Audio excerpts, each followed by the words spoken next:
หมายสูงพี่น้องผู้บรรยายเขากูเกาะครับคำก็ในก็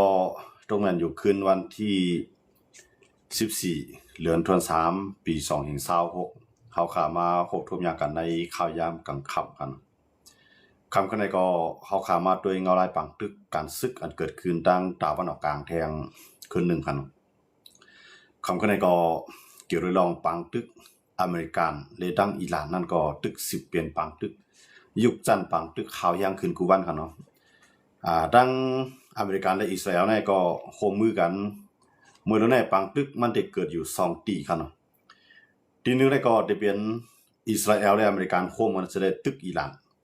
เที่ยงทีนึงก็ได้เป็นอเมริกันเลยตั้งจุ่มฮิตโปโลอันอยู่ในเมืองเลบานอนอันนี้เป็นปังตึกใหญ่ทั้ง2ตีครับก็ในปังตึกใหญ่2ตีในป้อนนับด้วยปังตึกมือเดจ้าตั้งอิสราเอลและตั้งอเมริกันตึกอยู่ใส่อิหร่านนอนตั้งกันเนาะเดจ้าตึกมาเมื่อวันที่28เดือนธันวาคมครับเนาะถึงมาวันที่14เดือนธันวาคมก็ตึกสิเป็นปังตึกขาวแห้งไว้อเมริกันก็ใจเครื่องบินมาเครื่องบิน B2 เนี่ยมาที่เป็นเครื่องบิน F 35เนี่ยนั่นก็ F16 เนี่ยกูเซียนครับเนาะอันเป็นเครื่องบินอเมริกันเขายก็คือตึกได้หลายแสนครับเนาะยก็ป้าทั้งคือลำนำหรือนั่นก็ได้ป้าคือต่างเครื่องบินมา3ลำอันที่มาตึกอิหร่านปอกกับในครับเนาะคือต่างเครื่องบิน3ลำในตา2ลำได้ต่างเครื่องบินละอยู่1ลำใน70คือ1ลำในต่างเครื่องบินตึกนั้น70ลำอันนั้นจะเป็น2ลำกับในมาแทงลำนึงในจะเป็นคืออันต่างไร90ลำครับเนาะบอกว่ามื้อนี้ได้มีคือตึกอยู่3ลำอันเวียดไว้อิหร่านไว้อยู่ครับเนาะกับในอิหร่านก็ว่าเสอายาตอลลอฮ์คามานีเลยตายไว้เนี่ยอันเป็นลูกชายมันก็ที่2มุสตาฟาคามานีเนี่ยอันนั้นก็ขึ้นมาเตียนก้อยกาหมดเลยเนี่ยมันไหลหมัดเสียเผาแห้งไว้มือพ่องย่ามันโปมันยากกินนั่นค่ะเนาะตั้งโปมันมือตายกว่าในคืนนั้นตั้งโปมันไหนมีมันไหนลูกกลางนางมีมันนั่นค่ะเนาะอันนั้นก็ไหลตายกว่าก้อยกาว่าอันเป็นมุสตาฟาอายาตอลลอฮ์คามานีเนี่ยได้ก็มุสตาฟาคามานีเนี่ยได้ก็อำตายก้อยกาว่าไหลหมัดเสียไว้ค่ะเนาะไหลหมัดเสียเผาแห้งไว้ในค่ะเนาะว่าเสนั่นก็ภายดังผู้ลงเรียนเกี่ยวข้องในรองการแต่งตั้งผู้นำวันเมืองในเมืองอิหร่านเขาครับเนาะทั้งหมดทั้งสิ้นเขาได้มีไว้อยู่80กในเขาเรียกว่าเป็นผู้ชำนาญผู้กัดแขนผู้ลงเรียนอันตาได้เลือกผู้นำก็ใหม่ขึ้นมาเนี่ยอันนั้นก็ว่าสิอายาตุลลอฮ์คามานีอีอันไล่ตายกว่ามื้อวันที่28ครับเนาะเดือนธันวาคมเดือนธันวาคมนะครับเนาะเฮ็ดอันไหนก็ในอันเป็นมุสตาฟาคามานีอีเนี่ยอันนั้นก็ขึ้นมาเขาก็แต่งตั้งขึ้นมาเปลี่ยนผู้นำสูงสุดในศาสนาแล้วก็เป็นผู้นำสูงสุดในการอุปถัมภ์งานวันเมืองครับเนาะก็ในวันไหนขึ้นมาในมื้อว่าในมันก็เลยปืนเผามาขาวแห้งตาได้ตอบแทนขึ้นที่ตาได้ตอบแทนอเมริกันนะครับเนาะมันก็เลยว่าตูตายตูแทนไว้นะอันใดคาล่างกวนอิหร่านกว่าอันใดเฮ็ดให้เหนือปอมันนั่นก็กวนในขึ้นมันนั่นแหละที่อ่านขึ้นตอบแทนให้ถึงที่สุดเนี่ยมันก็ไปมีแนวตั้งว่าติดถอยครับเนาะอันเป็นมุสตาฟาคามานีอีเนี่ยก็ไปมีตั้งว่าติดถอยละล่าครับเนาะกำในก็ที่อ่านหางแฮนซึกไอ้ตึกเนี่ยมื้อแล้วได้ที่ดีบางรายข้อมูลในเขายึดกุมกำไรหมดครับเนาะคือนํตื้นปันเรียนศิลป์เนาะเหมือนเส้นหลังลายวันป่วนมามื้อวัน2วันป่วนมาเนี่ยเขาได้ยื้อแบบได้มีคือของอิรัก2ลำแล้วก็คือไทย1ลำในเขายื้อแบบครับเนาะเขายื้อแบบหรือนั้นก็ไปมีคือลำไรที่ฮัดเรียนผ่านครับเนาะกำในอิหร่านนี่ก็ยังซึกเอาทุนระเบิดเนาะมันถึงว่าหมักเตียกอันใช้ไว้ใต้พื้นน้ำเนี่ยก็หังหมากไว้หมดครับเนาะในพื้นที่นี่ถามว่าซ่องแคบข้อมูลอันไหนมันเก็บตอนคือล่ะไหนมันดังมันใจว่าเก็บของเขาดังกว้างมันได้มันได้มีอยู่หมอก33ลักครับเนาะดังกว้างเดียนคือดินแดนนั่นก็ว่าอิหร่านในกุมไว้หน้าน้ำที่ไหนก็ในอเมริกันก็รัดว่าที่เข้ากับมั้งนะก็อเมริกันได้ไปเข้ากับถึงที่ไหนครับเนาะไปเข้ากับถึงที่หิมบางหลายข้อมูลได้ไปจังเข้าถึงไรย้อนเบิดซึกอิหร่านในกุมกำที่ไหนครับเนาะก็ในอเมริกันหางเฮียนซึกมันกว่าตึกทางตั้งนึงอันในห้องว่าก่อคาดนะครับเนาะก่อคาดในเป็นปืนเตียนเฮ็ดออกน้ำมันของอิหร่านอันในอเมริกันก็ทุบแปดครับเนาะก็ทุบแปดลูกอย่าซุ่มน้ำติๆครับเนาะแล้วก็มันจะมีตับซึกอิหร่านจอมที่ในที่ก่อคาดนะครับนะอันนี้อเมริกันก็กำบังเต็มที่กำลังอิหร่านนี่ก็ได้ขึ้นตอบขึ้น อันเป็นอวยหลีของอเมริกันนั่นขนาดเนาะอามาที่เป็นซาอุเนี่ยอามาที่เป็น UAE เนี่ยอามาที่เป็นปาเลนเนี่ยยาก็อิรักเนี่ยใช่ไหมอันนี้ก็อิหร่านเนี่ยก็ยื้อใส่ที่ขึ้นตอบแทนตับซึ่งอเมริกันตั้งตะวันออกกลางนั่นก็เลยว่าซุ่มนำกันเนาะยันเบอร์ก็อิหร่านเนี่ยใจขีปนาวุธยื้อใส่ตั้งนำตั้งหลายยาก็ใจด้วนนั่นขนาดเนาะใจด้วนก็ในเมืองใช่แน่ๆไปมีไผมาจอยอเมริกันเขาเนาะยันเบอร์เขาอิหร่านรัฐว่ามันยื้อใส่ยื้อใส่ในพื้นที่อันเป็นเมืองเหมือนเจ้าหนังซาอุเขาใน UAE เขาในเขาว่าเขาตอบแทนอเมริกันก็เนี่ยเขาก็ยื้อใส่ตับซึกอเมริกันอยู่ในพื้นที่นั้นก็ว่าอันเป็นเฮือนเยกวนเมืองว่าจังได๋อันเป็นพื้นที่น้ำมันว่าสังว่าจังได๋อันเป็นซาอุเขา UAE เขาก็ยากกินกันเนาะแล้วก็มันเจอหนังปาเลียนเขาจังได๋เนาะอันอเมริกันยื้อใส่อเมริกันยื้อใส่อิหร่านยื้อใส่กันในเมืองจังได๋ล่ะว่าตอบขึ้นอเมริกันในตอบที่มันได้ก็ไปฮัดตอบขึ้นกันเนาะไปฮัดตอบขึ้นทางที่ว่าเมืองจังได๋ตอบขึ้นในอิหร่านในเดงยาโคมกูภายเสโคมมือสิเลยมังมันก็กำมือในเขาได้ใจแนวตั้งอยู่อันค่ะเนาะใจแนวตั้งอยู่อัน UNSC ในลงเสียงกลางใจกันเนี่ยว่าเขามาปานน้ำนะครับเนาะจีจำเจซ้อมเซซ้อมแล้วล่ะว่าเซซ้อมนะครับเนาะเซซ้อมอิหร่านเขาเรียกว่าอันอิหร่านเฮ็ดในมันผิดก็เรียกเลย UNSC เขาในซ้ำอำหัดว่าทั้งอเมริกันและอิสราเอลนั่นเขาซ้ำว่าอเมริกันและอิสราเอลเขาในเขาป้องกันตัวลงนาไงคำเลยกว่าเฮ็ดให้ต่างเมืองเขาซ้ำว่าจังได๋กันเนาะก็ในอิหร่านก็บ่พอใจนั่นก่อนเนาะอิหร่านก็บ่พอใจลองว่า UNSC ในนี้ตั้งผิดอิหร่านเพราะว่า UNSC เขาลงสิ่งกลางใจกันว่ายุกมือไผเขียวปานน้ำเนาะเพราะว่าสิซ้อมอิหร่านก็ในคักตอนตั้งนานนั่นก็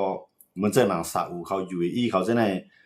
ก็จังมีแนวตั้งตื้อตั้งแต่ได้ขึ้นอิหร่านครับเนาะนั่นเลยเขาได้ไปด้วยเงาลายมันว่าอเมริกันได้เอาไล่มอกกะหือเพราะว่าอเมริกันใจเขาจอยในเขาได้จอยเขาจังได๋ก็อเมริกันในมันทำเป็นเมืองอีกอย่างใหญ่หมายนึงของกำพายมันก็ไปเคี้ยวนั่นขนาดเนาะมันก็ถือว่ามันยุ่มยำว่าเอาไล่มันเจ้าหนังพิกเสียดอันเป็นเขาว่ากระทรวงสงครามกันเนาะมันเรียกว่าผู้ป้องกันภัยตึกติเลยว่าจังได๋ครับเนาะอันเป็นผู้ป้องกันภัยตึกในเมืองตั้งได้เบิดเขาได้ฮ้องว่ากระทรวงกลาโหมนั่นเนาะเพิ่นตั้งเมืองเขาได้ฮ้องจ้ำเหมือนเจ้าหนังเมืองไทยก็ฮ้องจ้ำหนังกว่ามันฮ้องว่ากระทรวงกลาโหมภัยป้องกันศึกเนาะก็กับพิกซึกในเขาสามารถว่ากระทรวงกลาโหมนั่นมันมีกระทรวงสงครามกันนะครับเนาะมันเรียกว่าเป็นว่าผู้ป้องกันภัยตึกเนี่ยมื้อนี้พิกซึกเขาออกมาว่าแล้วเนี่ยผู้เขียนเฮาเนี่ยเป็นsomewhatร่วมกว่ายาเสตาเฮาหลมีตึบซ่อมแทงเตรียมปันให้ลูกมากขึ้นเนี่ยพี่เค็กเสียในมันไล่ใจกันนะตั้งโดนัลด์ทรัมป์กันนะโดนัลด์ทรัมป์ก็รัดแข้งนะครับเนาะรัดแข้งนะอันเฮาถึงมังว่าแน่มันถึกเป็นการเริ่มต้นไงนะครับว่าเนาะถึกติดซ่ามันจึงว่ามังกันมาใน15วันเนาะครับเนาะโดนัลด์ทรัมป์รัดว่าติดใจข้าวยามอยู่4อาทิตย์เนาะมื้อเดียวในมันอยู่มา2อาทิตย์ปลาย1วันเนาะครับเนาะ2อาทิตย์แล้วนะโดนัลด์ทรัมป์รัดว่าที่อันใจปังตึกใน4อาทิตย์ในที่เลยหันน้ำหันตัวมันอยู่เนี่ยนี่ก็เฮาที่เลยไปตุ้ยว่า4อาทิตย์ในที่เป็นจริงมามื้อเดียวได้2อาทิตย์ไป1วันน่ะ15วันนะครับเนาะ1อาทิตย์นึงก็7วันนะครับเนาะมื้อใดมีปังตึกมา15วันในข่าวต่างปังตึก15วันนั่นได้อิหร่านนั่นได้ก็เลยว่าลู่ใหญ่ซุ่มลงเด้ๆครับเนาะอเมริกันก็มันจะนั่นก็มันซุ่มอเมริกันได้ซุ่มศึก7ก็นะศึกของอเมริกันได้7ก็เลยตายว่าในปังตึกครับเนาะก็ในเงินได้อเมริกันใน1วันมันได้จ่ายอยู่หมอก90ล้านเนาะ90ล้านดอลลาร์ต่อวันครับเนาะในบางตึกนั่นครับนะ90ล้านดอลลาร์นั่นก็ประมาณเป็นเงินไทยก็หัวหลายล้านเนาะครับเนาะ90ล้านดอลลาร์ต่อวันเนี่ยบางมาค่ารัง15วันน่ะ15วันเตรียมครับเนาะ15วันเตรียมมื้อนั้นเฮ็ดอันนี้ก็ถามว่าได้ยาวพานั้นบ่ยาวนะย้อนเบิ่งอเมริกันได้ออกมาตั้งกาโหเนาะพยอบไล่ผู้นำของอิหร่านอันเป็นมอตบาคามานีอีเนี่ยครับนะมอตบาคามานีอีเนี่ยมันเป็นลูกชายก่อนเลยตายก่อนนะครับเนาะอายะตอลลอฮ์คามานีเนี่ยตายก่อนแล้วนะกำในไผยอบไล่มวดตะปาคามานีอีในตีปันเงิน10ล้านดอลลาร์เนาะมันแจ้งว่ามีหลายก้อก็เยอะนะมันแจ้งว่ามันได้มีอยู่หมอก15ก้อในขณะที่อเมริกาได้มาตั้งค่าโหกันนะเอาหน้าเขานี้หมดเอาหน้าเขาออกมานี้หมดในแคปหางยังมีหมดว่าไผยอบไล่ไผจี้นี่เป้าหมายมันสิได้อเมริกันก็เอาตายไล่ในอเมริกันเขาได้ปันเงิน10ล้านเนาะกวนก่อตายในขณะบ่ได้10ล้านดอลลาร์เนี่ยจากปานโก้เท่าไหร่มันก็ปิ่นแรกๆแล้วก็เลยเป็นมาสะเทศรีบ่กันนะเพื่อ10ล้านดอลลาร์ในขณะทางอเมริกันในเขาได้ต่อสู้แล้วนะก็ได้มันเจ้านำเป็นจะมีเนทันยาฮูเขานั้นก็เขาจอมซอกหาที่มาก็ตื่นอ่านได้เรียกรายลูกวัน โมจัตปาคามานีในไฮไลท์เนี่ยอันเป็นอิสราเอลเกาหลีอเมริกันเกาหลีเขาได้อันถ่ายแบบผู้นำมันได้ครับเนาะก็ในอเมริกันเขารู้เปิ้นจังมังเขาว่าเขาเป็นผู้นำวันไหนมันจะนั่นโดนัลด์ทรัมป์เขาไหนมันจะนั่นเป็นจะมีเนทันยาฮูเนี่ยเขาก็มังค่ะอิหร่านเขาก็ใครมังเขาก็ว่าสายข่าวเขาเนี่ยมันไปเข้าถึงไรนั่นขนาดเนาะมันไปเข้าถึงไรตัวโดนัลด์ทรัมป์แล้วก็ไปเข้าถึงไรตัวของเป็นจะมีเนทันยาฮูนะเพราะว่า2คนเนี่ยเพราะว่าภัยยื้อไรก็เพราะว่าภัยยื้อไรเนี่ยก็มันก็ได้เป็นศิลปะตาของอิหร่านเขานั่นคันเนาะก็มันรู้ได้ตาดีกว่าผู้นำอิหร่านตายเลยนึงก็ตาดีกว่าผู้นำอเมริกันเขาตายเลยนึงก็เนี่ยก็มันก็เรียนใจง่ายครับเนาะเพราะว่าอเมริกันเขาได้พวกเขายากกินแห้งๆหน่อยเขาเรียบตีซุ่มข้าวยามเนี่ยมันได้จังใจนิวเคลียร์ครับนะอเมริกันได้จังใจนิวเคลียร์อยู่ตื้อตั้งแต่ได้ใจนี่มีครับนะอย่ามาเนี่ยโดนัลด์ทรัมป์เนี่ยมันอายุ80ปลายเขาดู80ปลายเนี่ยมันมีอย่างเดซิลามันมีอย่างเดซิลาเพราะว่ามันจนว่าอเมริกันเขาได้เพราะว่าปางตึกในเฮียงหนาลายเลยขำเอาล่วงไรเขาได้จังใจนิวเคลียร์เขามันจังที่อยู่เตียงคำมังแกปานครับเนาะแกปานในแก่นแข็งแห้งหนาเมื่อย่านของนั้นในอุปเปิงดังกุนิเซียเนาะยึดหูหลายเมืองนะอยู่ภายใต้กำมือเขากำในอเมริกันว่าใจเขาถอยย่อมถอยกว่าอเมริกันปรมาณูมาบัง2ลูกเฮ็ดอะไรแกปานในย่อมซุ่มบังตึกกว่าอิหร่านเนี่ยมีตื้อตั้งแต่ได้ยากินนิวเคลียร์ครับเนาะนิวเคลียร์เนี่ยมันได้มีหลายเส้นนิวเคลียร์อันกวยในวงกลางเขาเนาะอันนั้นได้พวกมังเขากวยลูกเนี่ยมันได้ตายในนับแสนนับล้านก็มันหั่นนะเอาย้อนมาจากไหนก็ในอเมริกันเขาได้จังใจนิวเคลียร์อันในวงแก็บมันจังว่าให้มันยากกินในวงเมืองอิหร่านก็นี่อันนั้นตื้อตั้งนะจัดจะจังเปลี่ยนละย้อนว่าเนี่ยพอมาด้วยตัวโนทำในพิเศษเสียในมื้อในอันกำผาเฮาค่ามีปักเปิงลักเมืองตาได้กุมทิ้งเมืองไผเมืองมันอยู่นั่นน่ะอเมริกันเขาแน่เขาป่วนเปลี่ยนหมดอ่ะเนาะเขาป่วนเปลี่ยนแล้วคำสนใจอิสราเอลก็สนใจหมดเลยนะอิสราเอลและอเมริกันเนี่ยสนใจลอง UN ครั้งที่UN นี่เขาก็คำถามนะต่างเมืองขี่รัสเซียนี่เขาคำถามอย่างเบอร์ขี่ก็เฮ็ดผิดรัสเซียก็เฮ็ดผิดเนาะก็ในอเมริกันก็เฮ็ดผิดอิสราเอลก็เฮ็ดผิดครับเต้ๆว่าในเมืองในมันจังกับคาบผู้นำกันไล่เนาะเพราะว่าตามปักเปิงวงกลางจึงเมืองว่าอำจังอยู่ก็อำจังลูกเอาแทงเมืองนึงสิเลยกว่ายื้อใส่เมืองนึงไล่เนาะเพราะว่าตามปักเปิงวงกลางจึงเมืองว่าก็เหมือนซึ่งอิหร่านก็ทำป่วนเปลี่ยนนะอิหร่านนะครับเหมือนจะหนังในโอ้ยลีของอเมริกันมันมีทัพซื้ออเมริกันอยู่ในซิต้ามันทำกับมังใส่ตีอันนั้นมีทัพซื้ออเมริกันมันมังใส่ในเหมือนจะหนังตีเฮ็ดน้ำมันแน่นะมื้อในอิรักในติดต่อบ่คั่นนะอิรักในรัฐว่าเพราะว่าอิหร่านขึ้นสิวยื้อมาแทงในติดต่อบ่นะUAE ก็ว่าติดต่อก็ไปตอบมาถึงมันเนี่ยก็ซาอุก็ว่าติดต่อก็ถึงมันในไปตอบเนาะเพราะอิรักแฮ UAE แฮซาอุแฮคูเวตเนาะเพราะเขาจะได้ขึ้นตอบในอิหร่านในก็มันติมังใส่เมืองเขาไล่เต็มตีเนาะเขาก็ทำไม่ใจตัวไหนเลยเขาไปตอบติ๊กวางเพียนว่าตีเอาลอกไล่อะไรสิเลยให้พอจังตัดเฮียงอิหร่านได้นะอเมริกันในที่ก็อ่อนหัวตั้งขนาดมื้อนะอีอเมริกันในอิสราเอลในก็เฮาเนาะอิสราเอลได้ทุบเต็มตีว่ารับค่าเป็นนักกองอิหร่านในขณะมื้อเดียวนั้นเป็นพื้นที่มันขนาดก็ว่าอิหร่านมันมีขีปนาวุธนำมันมีดวนนำกำในดวนมันอยู่ใต้รอยมันหลายดีไห้ไกวหลายขนาดว่ามาด้วยประธานาธิบดีโดนัลด์ทรัมป์ว่าได้ก็โครงการอันเฮ็ดออกมาดวนของอิหร่านนั้นก็โดนัลด์ทรัมป์เขาทุบแล้วกำในที่เฮ็ดออกมาขีปนาวุธก็โดนัลด์ทรัมป์เขาทุบแล้วนะเขาวานไว้จังนั้นสิตาก็มันไปมีศักดิ์ศรีมันเต้ๆขนาดที่ว่าทุบแล้วนั่นน่ะเพราะมาด้วยเหมือนเจ้าหนังอิสราเอลก็วางแผนปังตึกให้เป็นปังตึกข้าวยาวกว่าพร้อมแล้วได้เป็นปังตึกข้าวยาวสังเกตว่าอิหร่านเนี่ยมันยอมซุ่มนั่นน่ะเนาะกับในอเมริกันก็รัดว่าเหมือนเจ้าหนังพิกเฮกเซตนะพิกเฮกเซตเนี่ยเป็นกระทรวงสงครามในเป็นภัยป้องกันภัยตึกกับในพิกเฮกเซตเนี่ยก็รัดว่าอันตึกกันมาครั้ง15วันในมันตึกเป็นน้ำจิ้มมันก้อยเนี่ยมันตึกมันจังว่าตึกเป็นการติดซ่ามันก้อยเนี่ยบอกว่าสิให้มันลูกขาวแห้งหรือในนะครับเนาะบอกว่ากับในอิหร่านก็ซ้ำเปลี่ยนมาตึกคู่เขาลุ่มมีดังเด้อคั่นน่ะอิหร่านก็ว่าบ่ว่าเฮายังตึงมีศึกอยู่ในเฮาตื่นเตรียมยอมกันเฮาตื่นที่ต่อสู้ให้ถึงที่สุดเนี่ยอันนั้นมันขึ้นอยู่ที่ว่าจองอเมริกันเขาเนี่ยติก็ปิกแปดไล่ตียื้อขึ้นขีปนาวุธเขาเนี่ยมื้อเร็วในกำนำนั้นเขายื้อมาใต้ปืนลีนคั่นนะมันจะว่ายื้อหรือลีเนาะอันเป็นอิหร่านในคั่นนะยื้อมาใต้ปืนลีนมันจังว่ามันเปลี่ยนเขามาทะเลทรายนะเขาเนาะมันเปลี่ยนทรายเป็นสังแล้วจ้อมอิหร่านในคั่นนะยก็จ้อมลอยจังได๋เขาอยู่ใต้ลอยอยู่ใต้ดินที่ไหนยื้อออกมากำในอันเป็นพี่เสียแน่ว่าคือล่ะในพี่เสียแน่ว่าโมจัตปาคาเมนีอีในมวดจัตปาเนาะมวดจัตปาคาเมนีอีในมันเปลี่ยนมันเป็นหนูอันอยู่ในหูลินไงย้อนนั่นแหละเขาติปิกหูลินนั้นไฮไลท์นะพี่เสียในคั่นนะพี่เสียมันเป็นผู้ป้องกันศึกในอเมริกานั่นคั่นเนาะเขาก็เล่าว่า เดี๋ยวอันลืบล้ำต่อถึงในหูลินนะครับว่านะเตี้ยๆในหมดเลยในหมดจัตปาเนี่ยมันคือมันยากกินน้ำอ่ะนะมันหมัดเจี๊ยบอ่ะค่ะมันหมัดเจี๊ยบกับในเขาลาดว่ามันหน้าตามันเด่นเดียวคือที่สังหมูพัดนี่หน้านั่นขนาดเนาะพัดนี่หน้าก็มันก็เฮ็ดดีออกมาแล้วว่าติดต่อสู้กับอเมริกันให้ถึงที่สุดตั้งลองตอบเตี้ยนกันแน่ว่าที่คือหน้าดันคือก็ติดตอบเตี้ยนให้ถึงที่สุดนั่นได้บอกว่าที่ยุคจันปังคือทั้งสองฝ่ายกันเนาะอเมริกันก็หนังมันมีในหมดเลยในถอนออกกว่าในคือเหตุการณ์ต่างๆเฮาที่เมืองเกาหลีใต้เนี่ยมันถอนออกกว่าเนาะมันจะหนังอันนั้นโดมนั่นขนาดเนาะอันนั้นโดมเฟดดี้ออดเนี่ยทั้งสิ้นในกันเนาะอันนั้นโดมในแลบที่เป็นของแลบที่เป็นของอิสราเอลเขาเนาะเฟดดี้ออดในแลบที่เป็นของอเมริกันเขาเนาะมันถอนออกกว่ากับในเกาหลีใต้ก็บ่จังว่าเขาเนาะเกาหลีใต้ก็ว่าต่อให้อเมริกันถอนออกกว่าก็ตั้งในก็ตึกหับมือไหลอยู่นะเกาหลีใต้เขานะไม่ได้ไม่ใจครับว่ามาด้วยเนี่ยมื้อเรื่องในการซึกในมันมังในอิหร่านในเหมือนเจอหนังเขียนนี่ก็จ่อยอิหร่านเนาะครับมื้อเรื่องนั้นก็มันเอาอย่างซึกจ่อยเหมือนเจอว่าเหมือนเจอหนังเครื่องอันตราที่เฮ็ดขีปนาวุธเนี่ยเนาะเฮาว่าเงินตราที่ใจตื้อเนี่ยเจนั่นแหละรัสเซียเลยเขียนในจ่อยไว้อยู่เตรียมตีอยู่ค่ะเนาะเกี่ยวกับเรื่องนั้นก็ว่าอย่างซึกในรัสเซียเลยเขียนในไปฮัดจ่อยกับในเขียนเนี่ยหางเฮียนคือตึกมันในเข้ามาที่บางหลายจานเขเข้ามาที่ในเหมือนเจอว่าอันเวียดไต้หวันในมังไต้หวันนะก็ในเพราะว่าอิหร่านเนี่ยยากกินแล้วเปตัวใน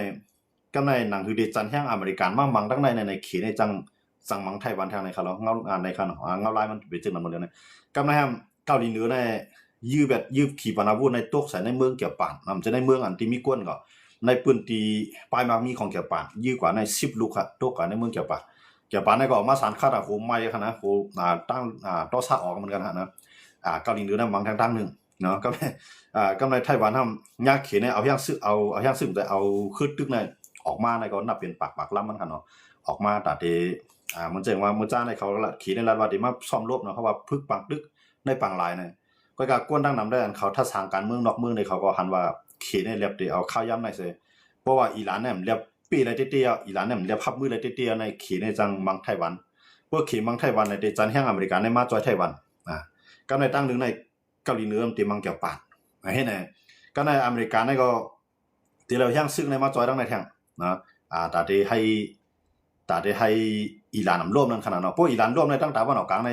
ยาวหมดอันเป็นติดดินเป็นมือของรัสเซียเลยเขียนมีเอาค่ะเนาะมีก็มันจังนั้นมันเลยในมันได้มีคิวบาในย้อนอุบเอาค่ะเนาะคิวบาในระบาดกันในย้อนเบอร์อเมริกานำก็ยึดไว้เมืองเวเนซุเอลาเนาะเวเนซุเอลาในมันก็ยึดไว้จังนั้นอเมริกันในก็ยึดมาผู้นำมันแล้วก็ต่อรองกันตั้งอันเป็นก็ที่หมาย2ของเวเนซุเอลาเขาเนาะก็ใน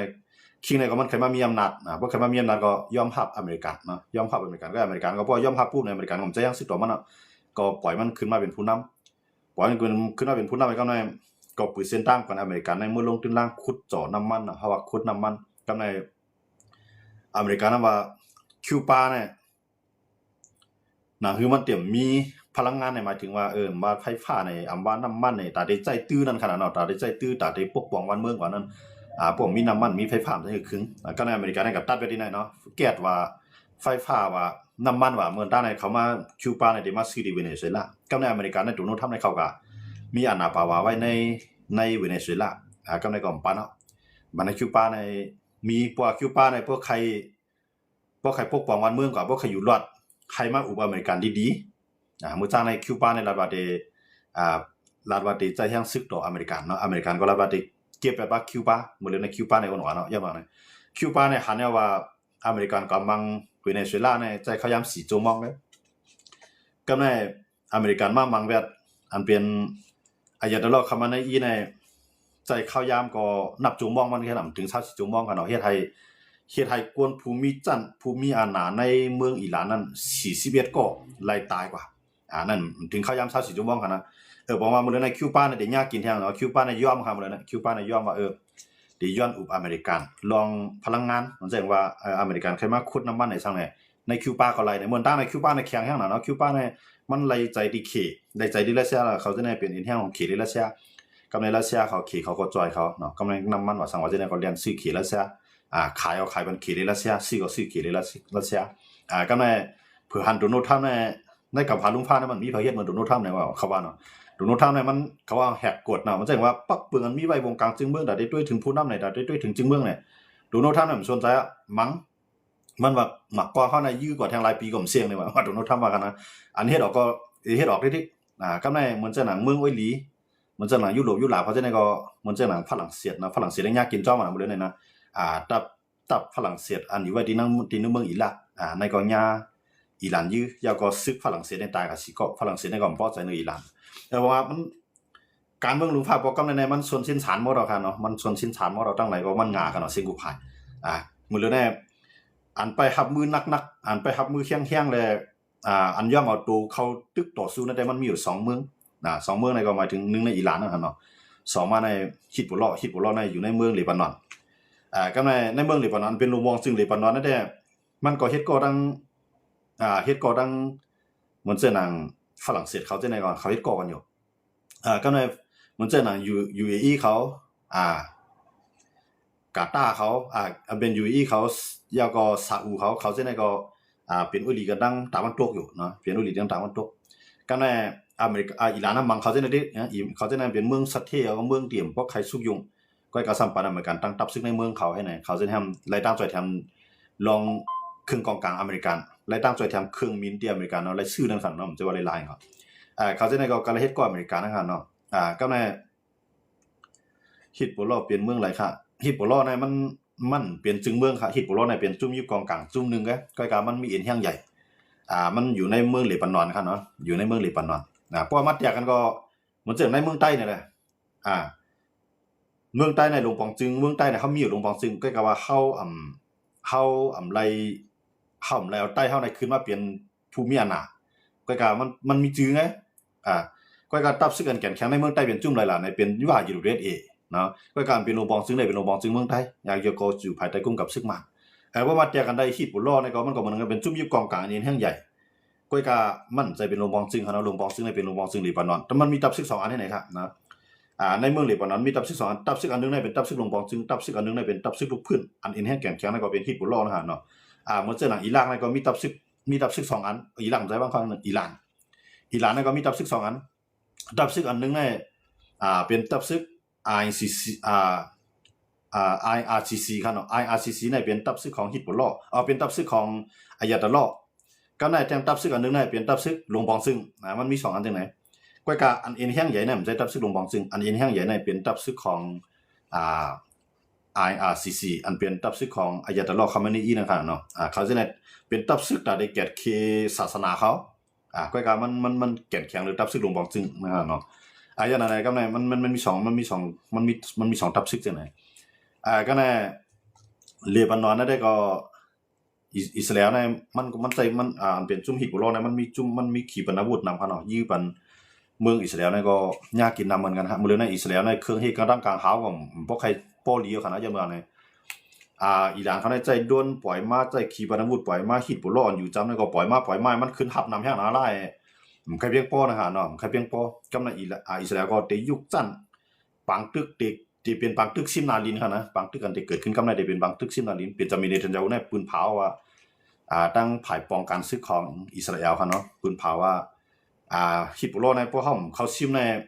มันเต็มยาวพวกเขาซิมในเขาได้ยื้อใส่เขาได้ดีอ่ะแต่ว่ามื้อในอิสราเอลในปืนเผาว่าเดี๋ยวยังซึกในเขาซิมฮิตบุลอพวกเขาซิมฮิตบุลอในพวกมาแตกกันก็มันดีเหมือนจะฮามาสเนี่ยมันจังเตียนเนาะค่ะเลยมื้อเดียวมีอยู่ซึกนั้นไปเสี่ยงก็ว่าเตียนมาอีกว่าอิสราเอลเก็บไว้ได้จังตรงเดียวนะอันเป็นฮามาสนั่นเขาตึกกันมา2ปีปานนั่นน่ะกำลังอิสราเอลในเต็มมังฮิตบุลอในเต็มเลี้ยวเพี้ยวเต็มเลี้ยวยอกย้อยเต็มกวยเหมือนจังนั้นฮามาสอันนั้นนั่นน่ะอันในเมืองตั้งในพอใจบางตึกกลางหาวก็ได้มันจังซิมนาลินเขาเนาะนะก็ในว่าเอาเครื่องบินในมังตั้งกลางหาวที่ขีปนาวุธในมังเล็บเดียวเนี่ยเอาย่างซึ่งในเขายึดย่างซึกในอิสราเอลเนี่ยว่าเขาย่างซึกจอมดีในเขาจะย่างซึกกวนไปครับเอาย่างซึกต่างกัดเตียงหลายๆครับเนาะต่างกัดเตียงในมันว่าเหยียบอะไรก็เหยียบว่าขนาดว่ายืดอะไรก็ยืดนั่นขนาดเนาะมันก็กลายเป็นจังเฮ็ดทางด้านเขาที่นะเพิ่นเอาขีปนาวุธยืดเอาเพิ่นเอาหมากลงยื้อมาในสร้างว่าจังได๋มันเฮ็ดได้จ้อมาเนาะมันจังกัดเตียงในกันนะอิสราเอลว่าในเขาเดียวจังนะพอกัดเตียงเขาก็ยาวนะกัดเตียงในต่างก้นเขาก็แทงก็ปล่อยไว้ให้ก้นในยืดนาลีนี่นะอิสราเอลในโปรแกรมในบ่บางตึกโปรแกรมในอิสราเอลในตีไลนาลินฮิตบุลอแทงคันเนาะตีไลนาลินฮิตบุลออันฮิตบุลอกุมกำนะเหมือนดังในอิสราเอลย่อมถอยขึ้นในยันภาษามันมีศึกจัดจึงนุ่มผ้าอยู่ไว้ในมันค่ะฮิตบุลอเนี่ยก็ไม่เขามีข้อตกลงกันภายเตรียมไล่ตึกไผเหมือนทางในอิสราเอลในซิมเบียเขานำหน้าเขาลงฮิตบุลอในขณะตายนำหน้าลายก็กำในเขาก็ย้อนอุบ พวกย้อนอุบอิสราเอลก็ช่ำหลูมังหามัดอิสราเอลก็ย่อมอุบเมื่อจ้าเนี่ยอิสราเอลเนี่ยมันใจมังอิหร่านขนาดมันมังสองจุ่มเลยก็